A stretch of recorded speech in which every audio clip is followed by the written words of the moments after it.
Assalamualaikum warahmatullahi wabarakatuh. Apa kabar pegiat bola? Nah, di kesempatan konten kali ini saya ingin membahas laga istimewa Indonesia melawan Arab Saudi. Di sini saya mengatakan menyala Garudaku, jaya Garudaku. Nah, di sini kesuksesan besar diperoleh timnas Indonesia saat menjamu Arab Saudi ini di stadion andalannya, yaitu di King Abdullah Sport City di Jeddah, Arab Saudi.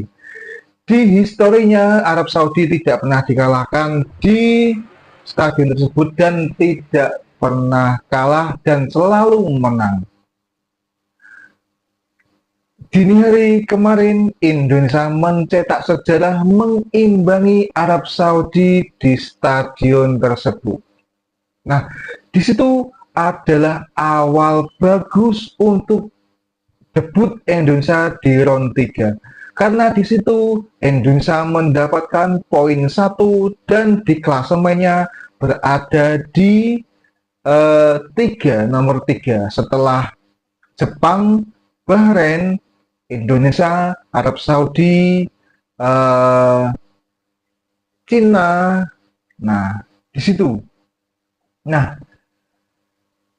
itu adalah kemenangan yang sesuai ekspektasi, yang sesuai harapan.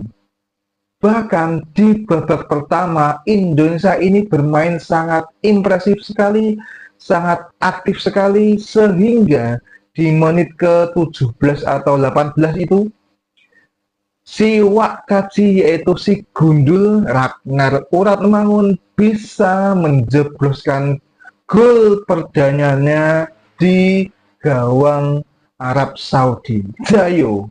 Di situ Indonesia semakin menyala dan semakin semangat memborbardir pertahanan dari Arab Saudi. Tapi di sini Arab Saudi juga memang lawan yang sangat luar biasa tangguh. Di situ Arab Saudi menyamakan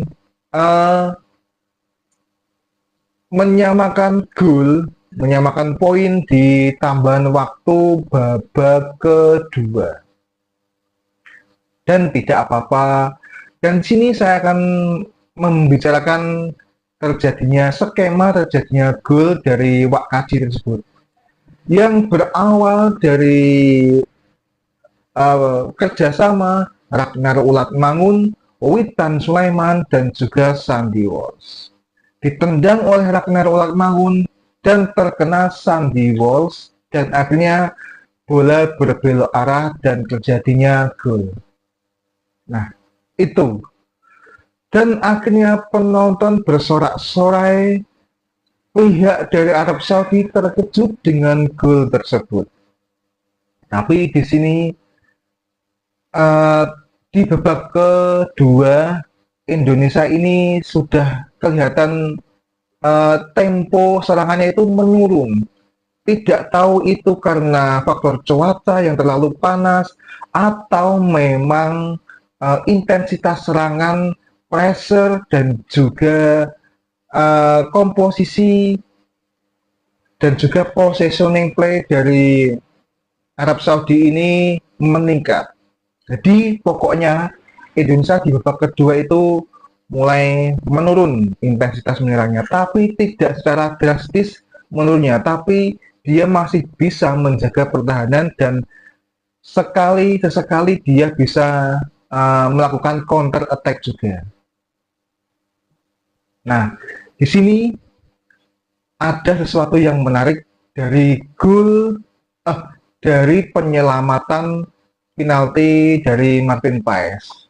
Di situ miskomunikasi antara Bang Jai Itses ini dengan Martin Paes, dan Martin Paes melakukan blunder. Akhirnya pemain penyerang dari Arab Saudi ini mengejar bola dan akhirnya terjadi pelanggaran dan akhirnya penalti.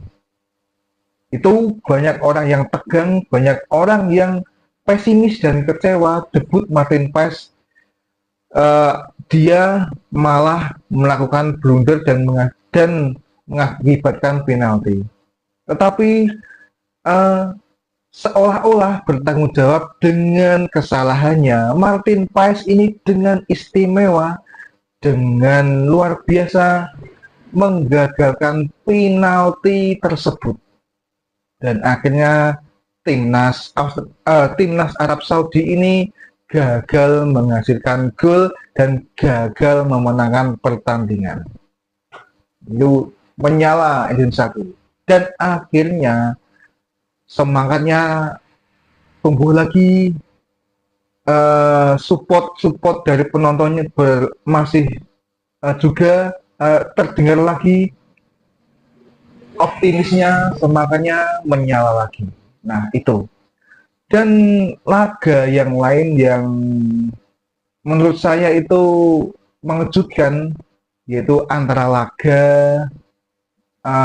Bahrain melawan Australia, yang bahkan Australia ini dikalahkan di home atau di kandangnya sama Bahrain, dikalahkan 1-0. Nah, itu.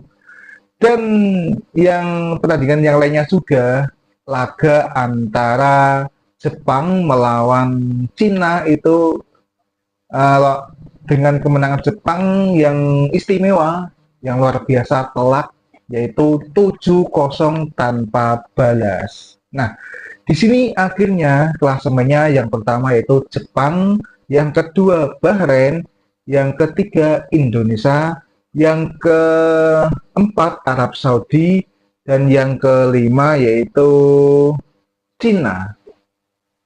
Nah, itu klasemen sementara. Dan ini merupakan modal yang sangat baik untuk jelang laga kita melawan Australia. Dan ini akan bermain di GBK. Seharusnya Indonesia harus bermain habis-habisan lagi melawan Australia, karena ini bermain di GBK, dan pastinya Australia juga akan bermain ngotot karena di laga pertama dia sudah kalah dengan Bahrain. Dia pastinya juga akan memprioritaskan mendapatkan poin 3 melawan Indonesia. Tetapi ingat, di waktu dulu kita dikalahkan sama Australia, dan sekarang waktunya pembuktian. Kita buktikan kekuatan Indonesia yang baru. Kita harus bisa menang melawan Australia di GBK oleh asuhan Coach Sintayong. Kita buktikan.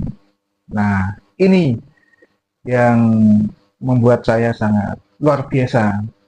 Dan di situ waktu di waktu Indonesia Barat ya, itu pertandingannya dimulai jam 1 dini hari. Nah, itu. Nah, mungkin cukup itu. Ini konten yang ini adalah konten yang sebenarnya sudah saya bahas di video di sebelumnya, karena di video sebelumnya itu terlalu berisik karena saya membuat konten di pinggir jalan, jadi suaranya tidak terdengar jelas itu. Di sini saya mengganti atau membahas lagi di video terbaru ini. Oke, terima kasih.